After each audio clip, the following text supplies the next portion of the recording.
Praise God, I thank God for giving me this opportunity to testify the Lord and to speak in this youth meeting. Let me begin with a story. So there was this man who asked his fellow companion to write in a paper about what they have achieved or what they want to achieve.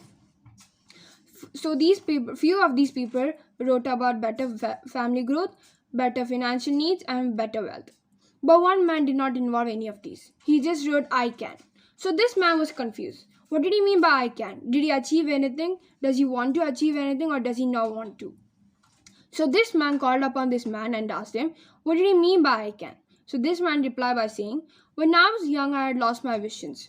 And after a few years, me and my family had fell in the trap of poverty, which had landed us in the road.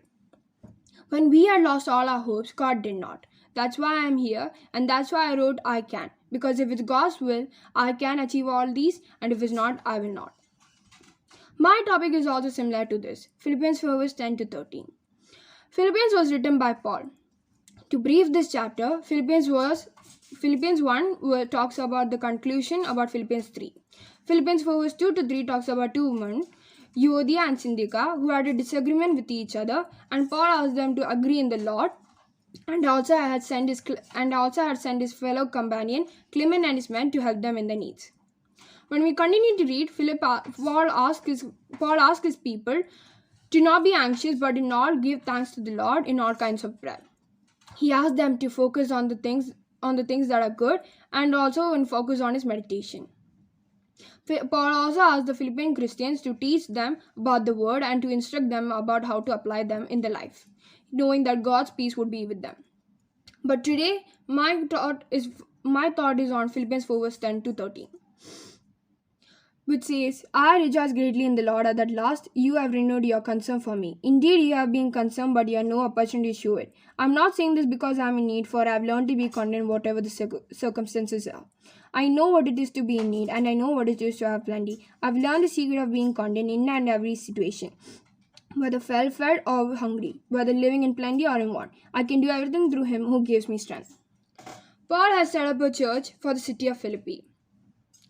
Since then, they have been friends and supporters in their life, which says, just as the word says in Philippians 4 verse 15 and 16, moreover, as you Philippians know in the early days of your constance with this gospel, when I set out from Macedonia, not one church shared with me in the matter of giving and receiving, except you only. For even when I was in Thessalonica, you had sent me aid again and again when I was in need. When they found out that Paul was in prison in Rome, they had collected money to assist him, along with gifts which included fragrances and acceptable sacrifices in God, through a man named Epaphroditus. Paul shows his content through these words. In verse 12, Paul says that I have learned to show my content in all situations. Paul has gone through many situations. We know that he has gone through hunger, abundance, and suffering needs. But in all, he had kept his trust upon the Lord, for he strengthened him. No evil one was able to touch him, for the Lord strengthened him.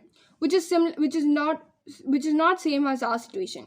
When we face a trouble, we tend to lose our heart and blame it all on God.